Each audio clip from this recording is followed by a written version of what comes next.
Shalom teman-teman.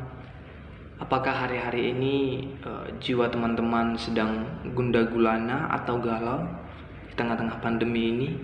Daud sendiri dalam Alkitab melihat bahwa hanya ada satu sosok yang dapat menyegarkan jiwanya, yaitu Allah. Mari kita baca dalam Mazmur 23. Dia katakan, Tuhan adalah gembalaku, takkan kekurangan aku. Ia membaringkan aku di padang yang berumput hijau. Yang membimbing aku ke air yang tenang, yang menyegarkan jiwaku, yang menuntun aku di jalan yang benar oleh karena namanya. Sekalipun aku berjalan dalam lembah kekelaman, aku tidak takut bahaya, sebab engkau besertaku, gadamu dan tongkatmu itulah yang menghibur aku. Nah, di ayat 3 dikatakan, ia menyegarkan jiwaku. Ternyata sebagai seorang raja, sebagai seorang memberi kedudukan, sebagai seorang yang mempunyai harta, Daud tidak menemukan di dunia ini hal apa saja yang dapat menyegarkan jiwanya selain Allah. Di Mazmur ini dia tekankan bahwa ia menyegarkan jiwaku. Ternyata jiwa kita sebagai manusia ini memiliki kebutuhan. Ya, memang benar. Faktanya bahwa ada banyak orang yang mencari banyak hal, ya, beralih ke banyak hal untuk dapat menyegarkan jiwanya, untuk dapat menenangkan jiwanya. Contohnya dengan mengkonsumsi narkoba, contohnya dengan minum minuman keras, dengan merokok.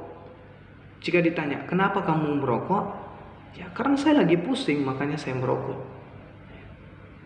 Ada banyak anak-anak yang broken home yang akhirnya lari kepada narkoba. Karena apa? Karena mereka mencari ketenangan jiwa. Jiwa mereka itu membutuhkan ketenangan.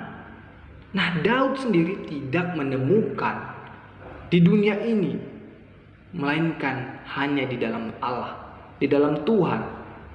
Itu Allah pencipta langit dan bumi. Iya. Allah Abraham, Allah Ishak, Allah Yakub. Dan dia menggambarkan Allah itu sebagai seorang gembala yang benar-benar mengerti dirinya, mengerti kebutuhannya. Coba kita baca lagi. Tuhan adalah gembalaku. Kataku itu mempunyai kata kepemilikan. Jadi Allah sendiri mengenal dia dan dia mengenal Allah. Dia katakan, takkan kekurangan. Takkan kekurangan. Jadi segala hal itu dicukupkan oleh Allah. Segalanya dicukupkan oleh Allah. Dia katakan, takkan kekurangan aku. Ia membaringkan aku di padang yang berumput hijau. Coba teman-teman bayangkan ada padang yang berumput hijau, di sana berbaring banyak domba yang sedang menikmati rumput. Begitu tenangnya dengan angin yang sepoi-sepoi. Dia membaringkan aku di padang yang berumput hijau. Ia membimbing aku ke air yang tenang. Air yang tenang hingga kita bisa dapat menikmatinya. Dia 3, ia menyegarkan jiwaku. Nah, ini teman-teman, ini dia. Hanya Allah sajalah yang Daud temukan yang dapat menyegarkan jiwanya. Dunia mencoba menawarkan hal itu, tetapi faktanya tidak ada jawaban pada dunia. Semuanya sementara. Selesai kita menikmati minuman keras, selesai menikmati mengkonsumsi narkoba, pada akhirnya apa? Kembali lagi. Gak bakal hilang utang, gak bakal hilang. Gak bakal selesai masalah kita jika kita mengkonsumsi itu. Nah, Allah yang ditemukan oleh Daud itu Allah menyegarkan jiwanya dengan banyak hal. Ia menuntun aku di jalan yang benar. Bukan hanya jiwanya saja yang disegarkan, melainkan juga ia menuntun. Tahu teman-teman, ada banyak orang yang salah jalan karena tidak tahu siapa yang menuntun. Ada banyak orang yang salah jalan karena salah yang menuntun. Yang ini sendiri yang Daud temukan adalah Allah sendiri yang menuntun. Wow, luar biasa. Allah sendiri yang menuntun kehidupannya. Di jalan apa? Di jalan yang benar. Oleh karena namanya. atas nama Tuhan, atas nama Allah pencipta langit dan bumi, yang menuntun Daud sendiri di jalan yang benar. Jadi jalannya Daud tidak akan salah, karena hanya Allah saja yang menuntun. Hanya Allah mengerti kebutuhan jiwanya. Dia gambarkan dirinya, ya. Sekalipun aku berjalan dalam lembah kekelaman, ya. Ini lembah kekelaman dalam masalah, dalam persoalan hidup. Dia katakan lagi, aku tidak takut bahaya.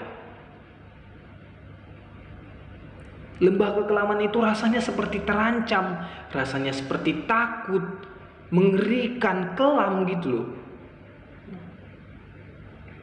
Tapi dia bilang, aku tidak takut bahaya,